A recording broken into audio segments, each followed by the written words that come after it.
Hello student, मैं अजीत स्वागत करता हूं आपके अपने यूट्यूब चैनल AKS नॉलेज गुरुजी पर। तो आई होप आप लोग स्वस्थ होंगे, मस्त होंगे और अच्छे से अपनी तैयारी कर रहे होंगे। तो आज मैं कराऊंगा ये क्लास 10th का जो एक बहुत ही इम्पोर्टेंट चैप्टर है जिसका नाम है समांतर श्रेणी, जिसको अंग्रेजी में कहते हैं अरिथमेटिक प्रोग्रेशन और शॉर्ट में इसको कहते हैं AP।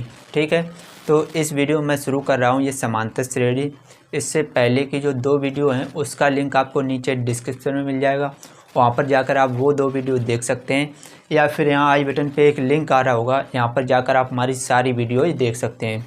बाकी इस वीडियो में शुरू कर रहा हूँ समांतर श्रेणी।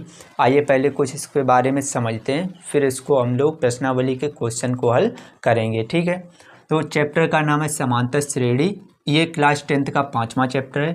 इसमें इसको अंग्रेजी में कहते हैं अरिथमेटिक प्रोग्रेशन और शॉर्ट में कहते हैं AP। ठीक है, तो समांतर श्रेणी बनती कैसे है, ये क्या होती है, उसके बारे में समझते हैं।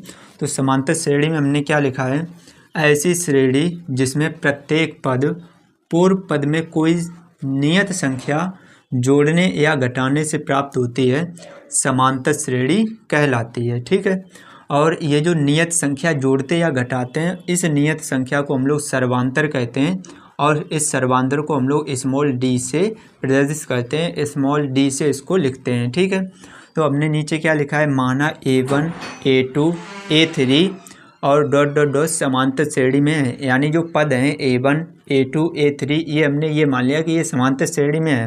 तो इसका हम लोग सर्वांतर d कैसे निकालते हैं, A2 माइनस A1, यानी दूसरे पद में से पहला पद घटाते हैं या फिर तीसरे पद में से दूसरा पद घटाते हैं। कोई पास वाले पद लेकर अगले वाले पद में से जब पीछे वाला पद घटा देते हैं तो हमें सर्वांतर प्राप्त हो जाता है। और साथ ही साथ एक बात और बता दें, ये जो सर्वांतर होता है ये धनात्मक, ऋणात्मक या शून्य भी हो सकता है। जो सर्वांतर होता है वो या धनात्मक हो सकता है, ऋणात्मक हो सकता है या फिर शून्य भी हो सकता है। आगे देखिए, मैंने ये भी लिखा है जो यहाँ पर A1 A2 और A3 है, ये क्या है, A1 को बोलते हैं पहला पद, A2 को बोलते हैं दूसरा पद और A3 को बोलते हैं तीसरा पद। ऐसे ही जितने पद होंगे, पहला दूसरा तीसरा चौथा, ऐसे ही पद हम लोग बोलते जाते हैं। ठीक है, आगे देखिए, जो समांतर श्रेणी होती है उसका जो व्यापक रूप या सामान्य रूप या मानक रूप जो होता है A, A+D, A+2D, A+3D dot dot dot. यहाँ पर जो A प्रयोग किया है ये क्या है, ये प्रथम पद, और जो D आया है D को हम लोग बोलते हैं सर्वांतर। और सर्वांतर क्या होता है, जिस संख्या को हम लोग नियत संख्या को जोड़ते या घटाते हुए जो श्रेणी बनाते हैं उसी को हम लोग क्या बोलते हैं, सर्वांतर बोलते हैं। तो आई होप आपको ये सब क्लियर हो गया होगा।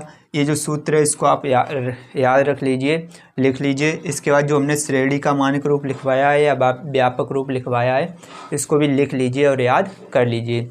चलिए अब हम लोग चलते हैं प्रश्नावली 5A की तरफ। तो जो प्रश्नावली है, प्रश्नावली 5A, इसका पहला क्वेश्चन देखते हैं, इसको ध्यान से पढ़ते हैं, समझते हैं, फिर इसको हल करना शुरू करते हैं। आइए समझिए क्या लिखा है पहले क्वेश्चन में, निम्नलिखित में से प्रत्येक समांतर श्रेणी के लिए प्रथम पद तथा सर्वांतर लिखिए। जितनी भी ये श्रेणी दी गई हैं इसमें हमें प्रथम पद और सर्वांतर ज्ञात करना है। आइए समझते हैं, बहुत ही आसान है सभी क्वेश्चन। देखिए जो पहला क्वेश्चन है इसमें श्रेणी क्या दी गई, 3, 1, -1, -3 डॉट डॉट डॉट, ये हमको श्रेणी दी गई है। तो प्रथम पद जो होता है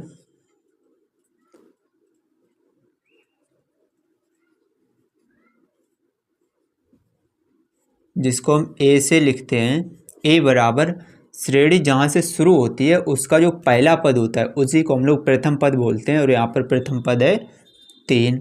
ठीक है, और सर्वांतर भी ज्ञात करना है। तो सर्वांतर D बराबर सूत्र होता है A2 माइनस A1। A2 का मान यानी A2 होता है दूसरा पद है 1, और माइनस A1 प्रथम पद जो है वो है 3। तो 1 में से 3 को घटाएंगे कितना आ जाएगा, -2।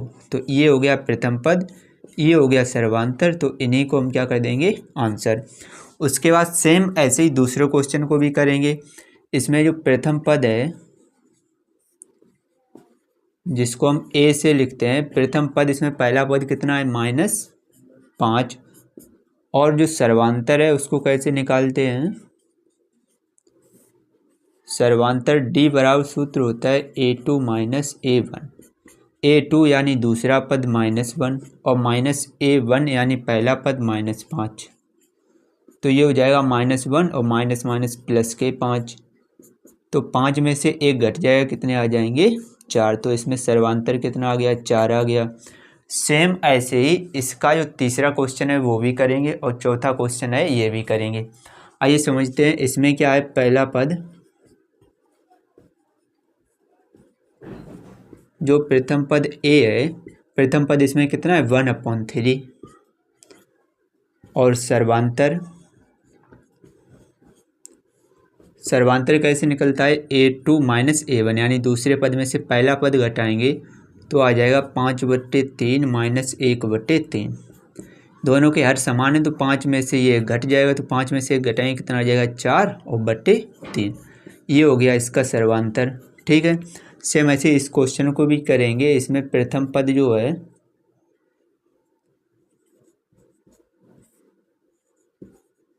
प्रथम पद A कितना है 0.6 और जो सर्वांतर D निकालते हैं, सर्वांतर कैसे ज्ञात करते हैं, दूसरे पद में से पहला पद घटा देते हैं यानी A2 माइनस A1।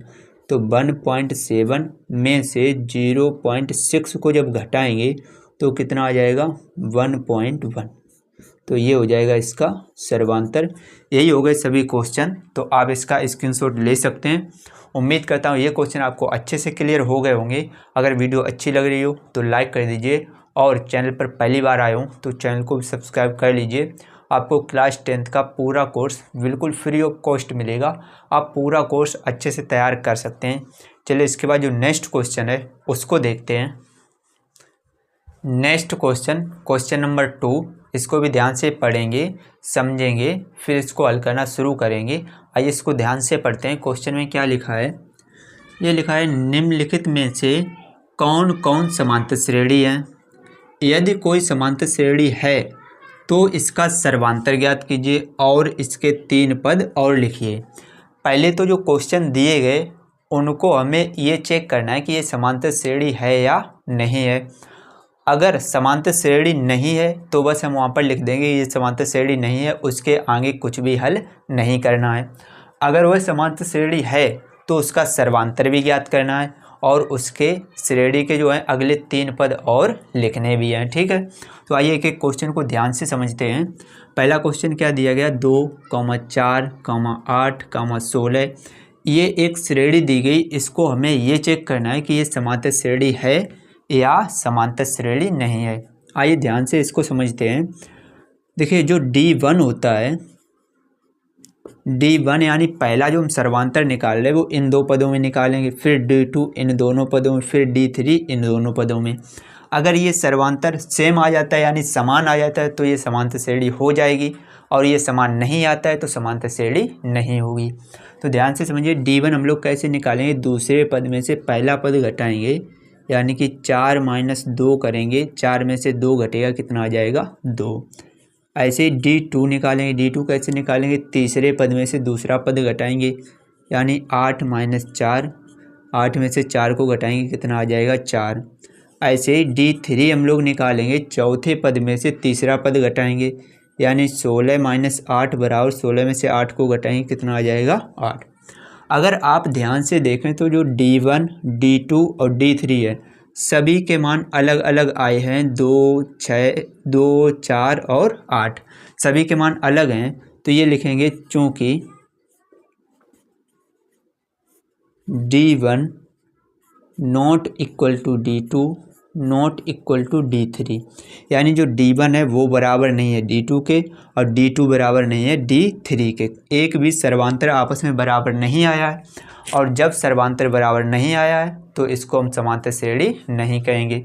तो नीचे बस आंसर में लिख देंगे अतः यह समांतर श्रेणी, अतः यह समांतर श्रेणी नहीं है, अतः यह समांतर श्रेणी नहीं है। अगर ये समांतर श्रेणी होती तो इसका सर्वांतर और 3 पद भी लिखने होते हैं, लेकिन ये समांतर श्रेणी है ही नहीं तो इसके आगे कुछ भी हल नहीं करना है। तो आप इसका स्क्रीनशॉट ले सकते हैं। उम्मीद करता हूँ ये क्वेश्चन आपको अच्छे से क्लियर हो गया होगा। तो चलिए इसके बाद देखते हैं इसका नेक्स्ट क्वेश्चन। इसके बाद जो नेक्स्ट क्वेश्चन है इसी दूसरे का जो सेकंड पार्ट है इसको भी ध्यान से सेम वैसे ही करेंगे। आइए देखते हैं क्वेश्चन को कैसे हल करेंगे। इसमें भी क्या करेंगे, सबसे पहले वही D1 निकालेंगे। और D1 कैसे निकलता है ये तो मैंने आपको पिछले क्वेश्चन में भी बताया था। क्या करेंगे, दूसरे पद में से पहले पद को घटा देंगे यानी कि -6 और माइनस पहला पद क्या है -10, -6 ये माइनस माइनस हो जाएगा +10। तो 10 में से जब 6 को घटाएंगे तो कितना आ जाएगा +4। ऐसे जब D2 निकालेंगे तो हम क्या करेंगे, तीसरे पद में से दूसरा पद घटाएंगे तो -2 और माइनस दूसरा पद है -6 -2 और माइनस माइनस हो जाएगा +6। तो 6 में से जब 2 घटेगा तो कितना आ जाएगा +4।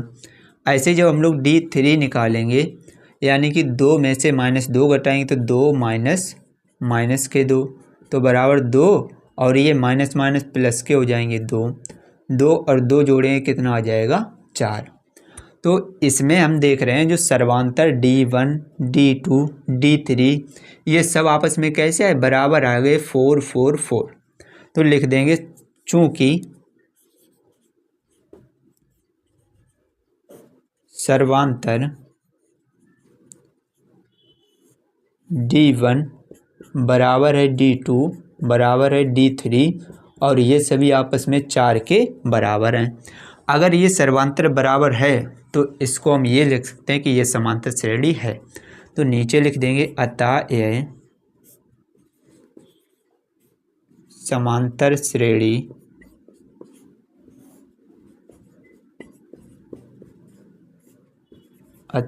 समांतर श्रेणी है। तो समांतर श्रेणी है, सवाल में ये लिखा है यदि कोई समांतर श्रेणी है तो इसका सर्वांतर ज्ञात कीजिए। पहले तो हमें इसका सर्वांतर ज्ञात करना है और सर्वांतर मैंने पहले ही लिख दिया, ये कितना आ गया 4 आ गया। इसके बाद आगे क्या लिखा है, और इसके 3 पद लिखिए। यानी कि हमारे पास 1 2 3 4 पद तो पहले से, 4 के बाद 3 पद और लिखने हैं। 4 के बाद 3 पद कौन कौन से हो जाएंगे, 4 के बाद 5 6 और 7। तो 4 के बाद जो 5वां पद लिखेंगे तो पहले हम यहाँ पर लिखेंगे अगले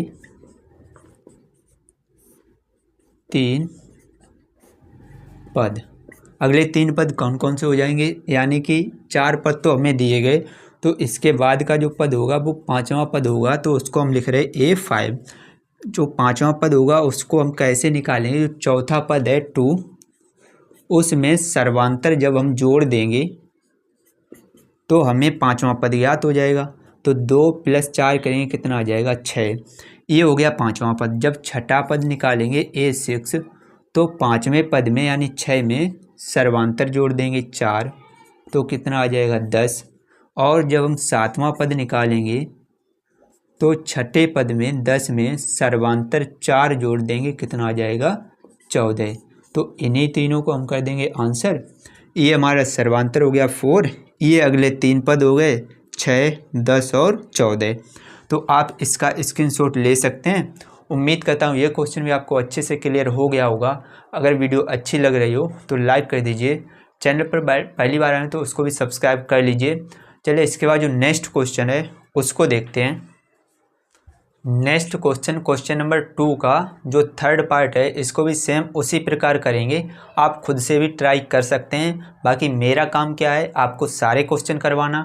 आप खुद से भी ट्राई कर सकते हैं, इससे आपके और भी स्किल बेटर हो जाएगी सवाल लगाने के लिए। चलिए मैं तो इसको करवाऊंगा ही। आप वीडियो को पॉज करके क्वेश्चन को हल कर सकते हैं, इसके बाद इस क्वेश्चन को देख सकते हैं कहाँ पर क्या गलती की है। चलिए मैं तो इसको कराऊंगा ही।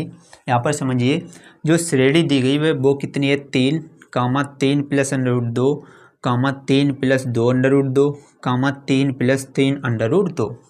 यानी कि ये सारे पद दिए गए हैं। इसके बाद हम लोग क्या करेंगे, सबसे पहले D1 का मान निकालेंगे। और D1 कैसे निकालते हैं, दूसरे पद में से पहला पद घटा देते हैं। यानी 3 + √2 में से 3 को घटा देंगे, कोष्टक को हटाएंगे तो 3 प्लस √2 और माइनस के 3, 3 से 3 कैंसिल, क्या बचेगा √2।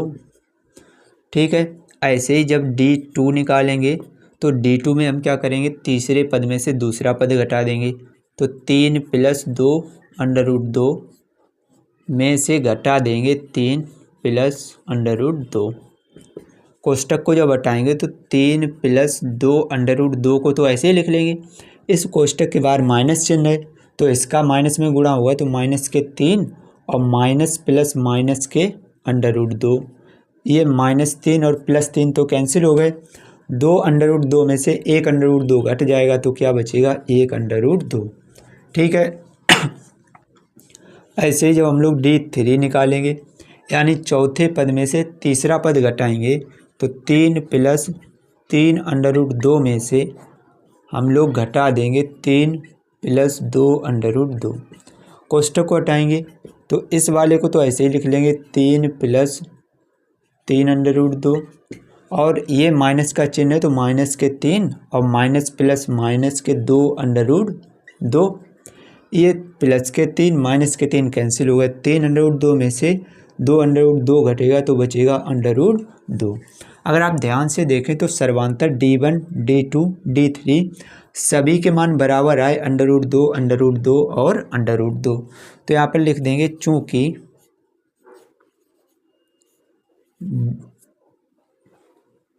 चूंकि सर्वांतर D1 बराबर D2 बराबर D3 और ये सभी किसके बराबर है, √2 के। अगर ये सर्वांतर आपस में बराबर हैं तो हम कंक्लूजन इसका क्या लिखेंगे, आंसर में क्या लिखेंगे, अतः यह समांतर श्रेणी है, अतः यह समांतर श्रेणी है। तो सवाल में ये लिखा है यदि कोई समांतर श्रेणी है तो इसका सर्वांतर ज्ञात कीजिए।